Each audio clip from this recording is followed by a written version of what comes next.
Okay.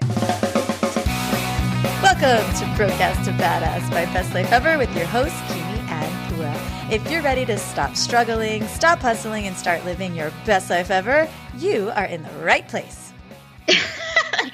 Welcome! I was like really enthusiastic. Greg, if you're listening, take notes, brother. We may have a new intro coming soon. But we're going to outsource it. We are going to outsource it. Oh my gosh, what a good segue. Today, speaking of outsourcing, we have a really fun interview with Connor Gillivan, a serial entrepreneur that started his business out of his college dorm room. Since then, he sold over $25 million on Amazon, is a published author, and has his own blog, connorgillivan.com. Today, Connor shares with us about his company called freeup.com, and we're so excited for you to hear this interview.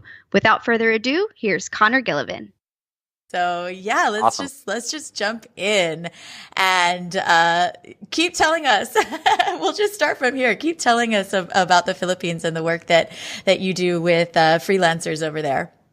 Yeah, of course. So like I was saying, the BPO industry is one of the biggest parts of the economies in the Philippines, and that's where a lot of people go into work after they finish high school or finish college. And the BPO industry is just business process outsourcing. And the large companies go into the Philippines, purchase offices there, set them up, and pretty much have them as call centers for a lot of their operations back in the Western countries or wherever they're located. And so, like you were saying, you've seen kind of a blow up recently of a lot of Filipino freelancers, and I think that's a big reason for it. So they start in this industry. They're in a very corporate setting, 9 to 5, working a lot of hours, commuting a lot because of traffic there. And then they're looking for an outlet to create a new type of life where they have more control over their income. They can spend more time with their family. They're not commuting as much. And so I think that's a big reason why a lot of freelancers have, or a lot of Filipinos have become freelancers and made that their main income now. It's so interesting. We actually have a big Filipino community here in Hawaii. And for the longest time, I mean, it's very close proximity, right, to the Philippines. So this was the first place that they would come and settle. And I mean, there are just the hardest workers and the most kind humans on the planet. Like, I just can't believe how amazing they are. And so I worked with many of them, and they would, work multiple jobs, send money back home. So what a great way for them to take advantage of the U.S. economy while not having to leave home. Yeah, exactly. And something that else is really awesome. Cool about them is that they're taught English from, the second they go into school. And I was learning more about that, and kind of from the freelancers there, that they're very much brought up speaking English. And even our generation now, or millennials, and then the next generation are almost moving away from learning Tagalog, which is the Filipino language. So I think that makes a big factor in their ability to work with companies from the U.S. or from Australia or anywhere else that is mainly English speaking. Totally. Wow. So you said you've been working with many of the people that you went to visit in the Philippines recently for over 6 years. What was it like to go and meet these people that you'd only been communicating with online?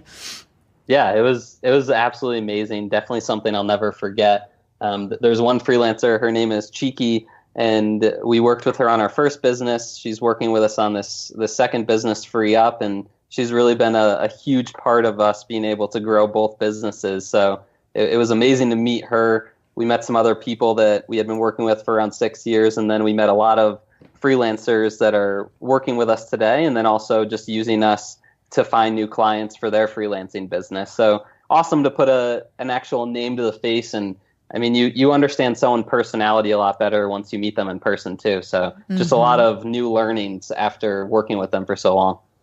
So cool. Can you tell us more about Free Up and what that is?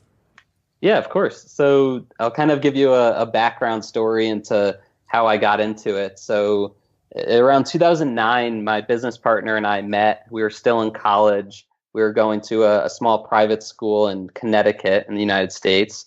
and we were in the same business law class. I heard that he was starting to buy textbooks back from students and then start to sell them on Amazon.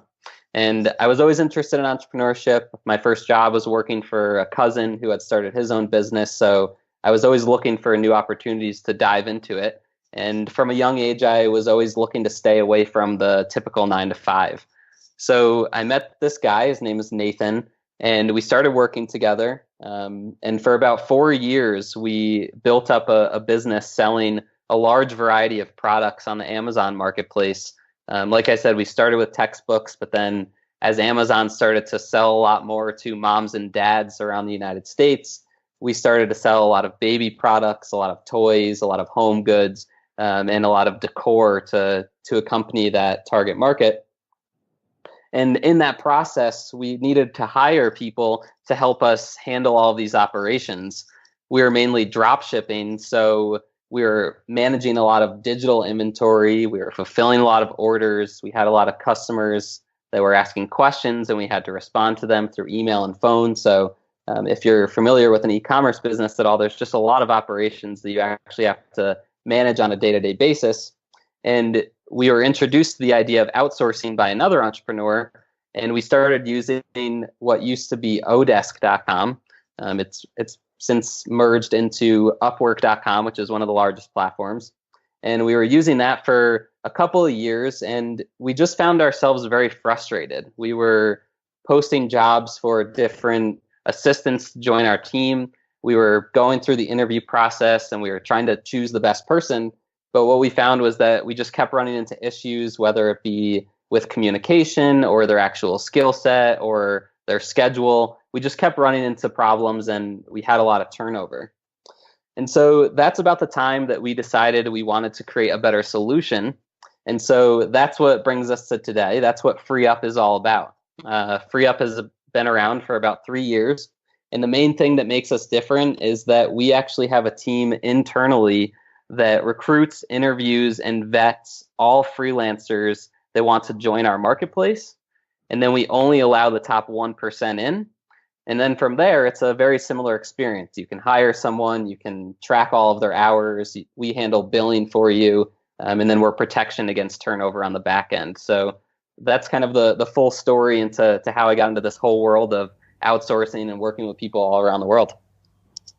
You just came on the right podcast. You're going to get so much business. We really strongly believe in outsourcing, especially utilizing freelance talent, because it really kind of completes the circle in terms of helping people to live their best life ever and helping entrepreneurs to free up their time, right? So they are outsourcing things that they don't feel inspired by to people who love that, right? It's so awesome. But for sure, and I feel like Upwork, in addition to, the kind of skill set variances and all of that, there's just so many people on there now that you get so many options. How do you choose, right? Right. What does that process look like, and how do you best choose someone? So I guess my question for you is, when you guys do vet people who come through to FreeUp, what are some things that kind of are both red flags and really great signs that someone's going to be an awesome freelancer? Yeah, great question. So our whole application and interview process is really focused on 3 things. So the first is communication, the second is skills, and the third is attitude. Communication being number 1, because we've seen that with outsourcing and with working with freelancers, whether they're in the Philippines, in the US, or in any other country around the world, if the freelancer can't communicate with the business owner on a high enough level, the relationship is always going to have issues, and it's not going to be ideal for both sides. So we look to see how people have communicated in the past, and we look for people who, they say they give daily updates on the work that they're doing. They say they talk with the client through channels like Skype and email and phone and whatever it is that makes most sense for the business owner. So we look for those people that talk about that and value it at a high level. In terms of skills, we always ask very specific questions if someone says they have a specific skill set. So if someone applies and says they're an expert at Facebook marketing and Facebook advertising, we have a full list of questions that dive a little bit deeper. It may ask, what's their familiarity with the ad manager? How have they set up campaigns in the past? What types of clients have they worked with? So we really try to dive into their experience and really make sure that they understand what they're doing. And then finally is their attitude. And it comes down to what you were saying. So we look for people who are passionate about their skill set. I'm not super passionate about bookkeeping, but I need someone that can help me manage the books for my business. And so we try to find people that love the skill set that they're trying to offer, so that there's not ever situations where they have a bad attitude or they're negative towards their clients. So those are the three main things. So Awesome. cool. And so what are the most, where do you start with clients? Where would you recommend people if they're like, okay, yeah, I'm totally overwhelmed. I know I need help. Free Up sounds awesome. What are the places to start with outsourcing? What are the best, most common things perhaps that people might be able to start taking off of their plate? Yeah, of course. So it really depends on your business model, right? But a few common places that we started when we first got into it, one was customer service. So we had a lot of inquiries, and a lot of them kind of fell into similar areas. So someone would be asking about their tracking information. There's people that have experience that could easily answer that. Some may ask about how to set up a return, how to do X, Y, Z. So my recommendation is always set up the system yourself as the business owner, and then find someone who has experience that can come in and manage it for you. So customer service is one. Another good one is social media. Social media takes a lot of time. If you're putting out content on multiple channels every day, it could take easily up to a couple hours of your time as a business owner. So find someone that has experience there, that knows how to automate a lot of things on social media that you could easily pass tasks off to. Those are a couple of things that business owners could easily take off their plate.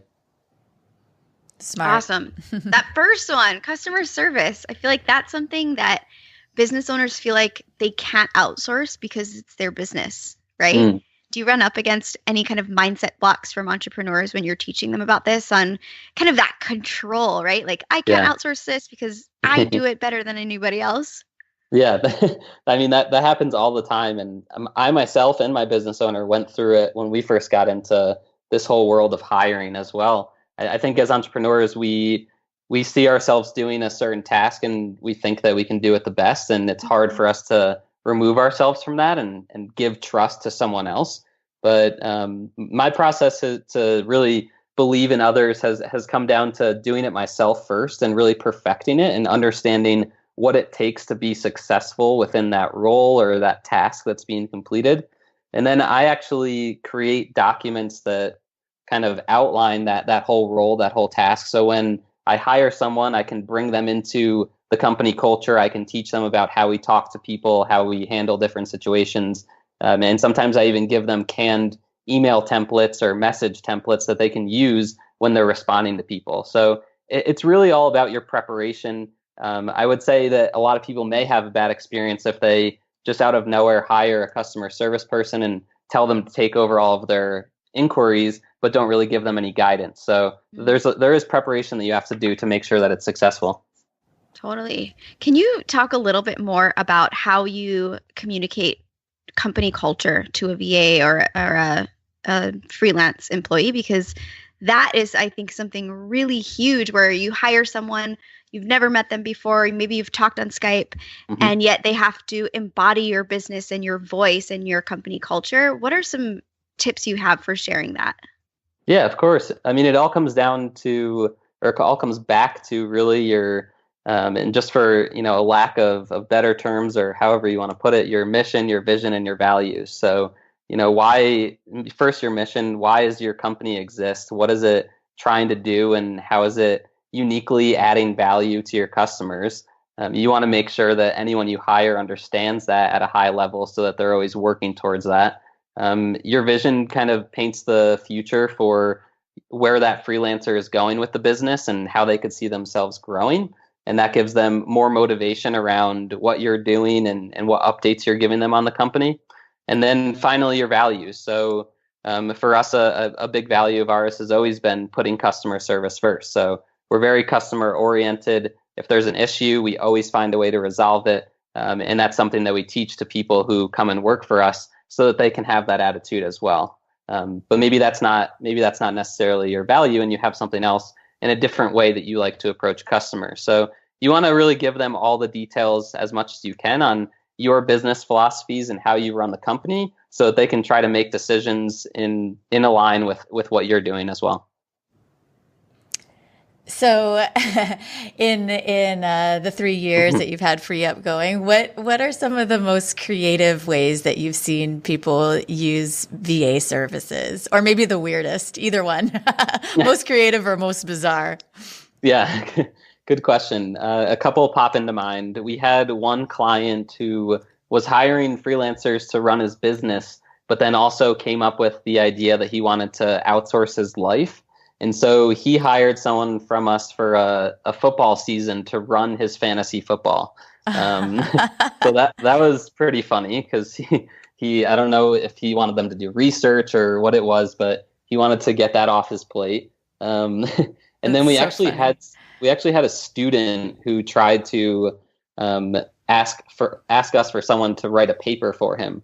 We did not give him someone because it seemed kind of like a moral situation, but it was funny to see a student submitting a request for a freelancer that could help them write an English paper. I respect that, as perhaps wrong as it is. I like it. Me too. Yeah. I recently caught my 11-year-old son paying his 14-year-old sister $10 to read him something that he didn't want to read. He just was laying back with his hands behind his head while she was reading his book to him for his homework. And I was like equally proud, but also had to step in and say, okay. And my daughter's like, I needed the money. Oh my God, it was a win-win situation, yes. Mom. Come on. Right. That's great. Wow, this is so what are you working on now? How do you spend what's an average day look like for you these days? Yeah, sure. So it's changed over time. I'm sure, as you guys know, when you're building a business, there's certain things that you're focusing on as you go through the first couple of years. For myself today, I have a pretty awesome team of people or assistants that help me in various areas of marketing, advertising, and creating content. So a lot of my day-to-day is doing a lot of client outreach. So I'll go on podcasts like this. I'll be reaching out to business owners and trying to network with them and sharing information about FreeUp and seeing if there's any way that we could potentially partner together. So I do a lot of that type of outreach and that type of relationship building. And then I also still create a lot of our content. So I manage the user experience and design of our website and our software, and then the content that goes along with that. So I spend a lot of time on that. And then, like I said, I have people that help me with social media and blogging and guest articles and newsletters and a number of other marketing tactics that I more or less oversee and work with them closely on. So that's mainly my day-to-day as of right now. So rad. How many hours a week do you work? It varies, but it's usually over 60. What? The outsource king? Yeah, well, I outsource a lot, so there's a lot of hours being worked on top of that. But I just love working. I really love what I do, and being able to help freelancers, run their own life, and then business owners outsource their life. So I'm just passionate about what I do. I don't really have time to do other things. All right, good answer. You redeemed yourself. I'm like, he's gonna say 4 hours. That's so awesome. And okay, so when you get a chance to do something fun, what do you like to do that's not work related? Yeah, sure. So I live in Denver, Colorado. So I'm right near town. So it's my sister. Yep. Yeah. Nice. Yeah. So when it's nice out, I do a lot of hiking.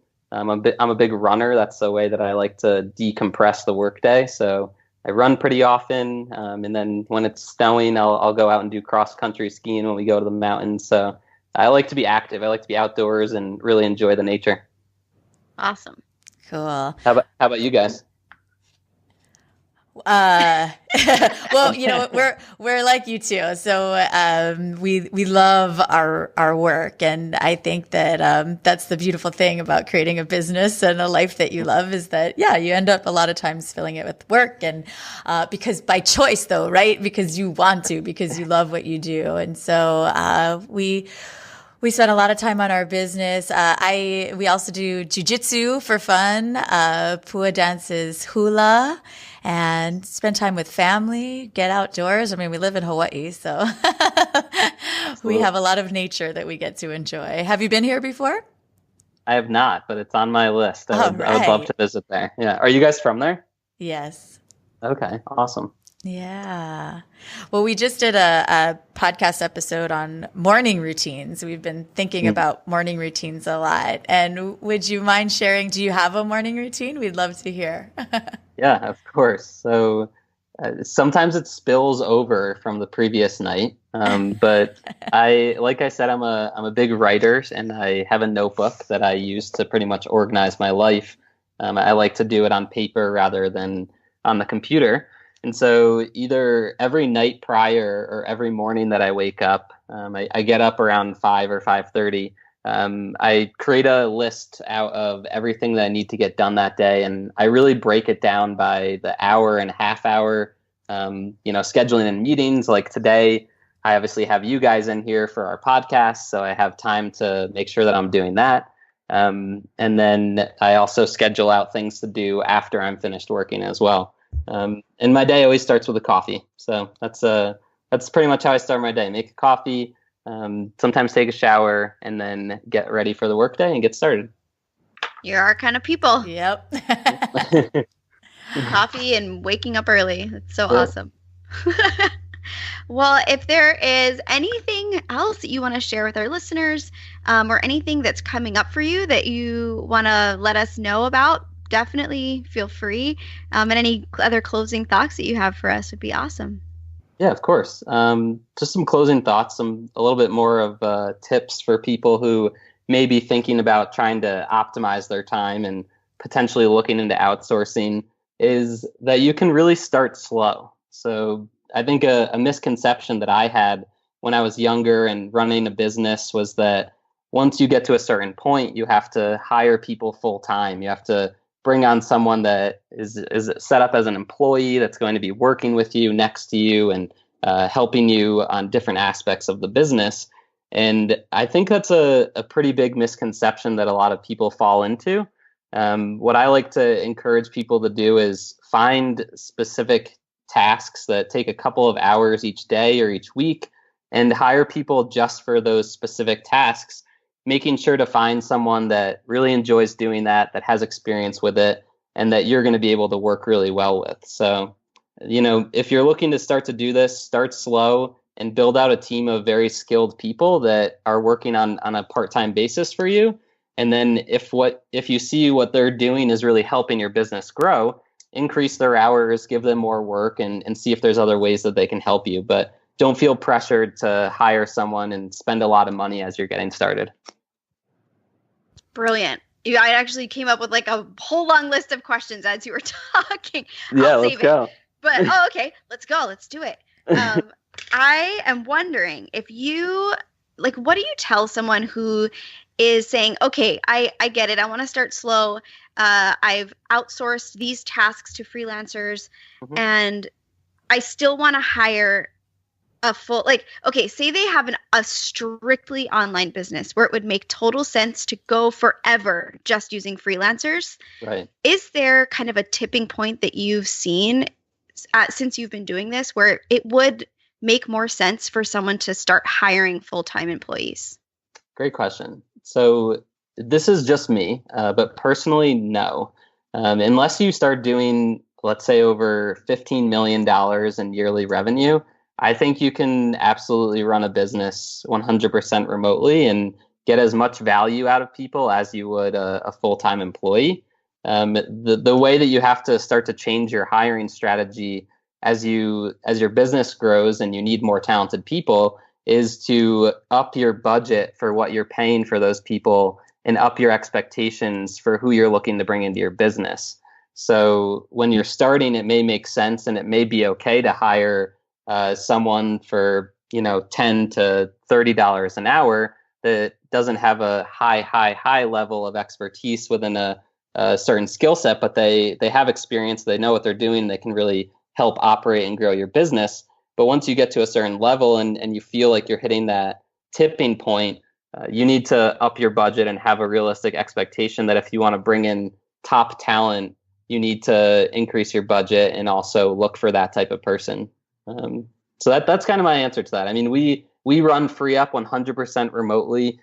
We do a lot of business. Last year, we paid out over $3 million to freelancers, and we're using all freelancers ourselves. So at the end of the day, it really comes down to the comfort level of the business owner. I obviously love outsourcing and working with people remotely and have a lot of tactics to make sure that it works well. Some other people may not have those experiences and may have a lot more comfort in hiring that full-time employee. Brilliant. Makes sense. Awesome. Well, this has been a fascinating conversation. Thank you so much. And we'll be sure to include the links to FreeUp and your blog, connorgillivan.com, in the show notes. And thank you so much for sharing all this awesome information with us.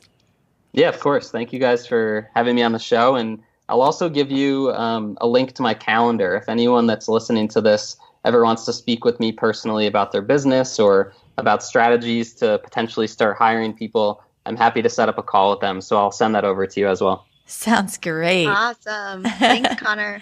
All right, well, thanks, Connor, guys. Take care. We hope you enjoyed this interview with Connor. As always, you can find everything in the show notes about this episode and continue the conversation with us in our tribe on Facebook, bit.ly/BLE tribe. And did you guys know that we also do digital media outsourcing?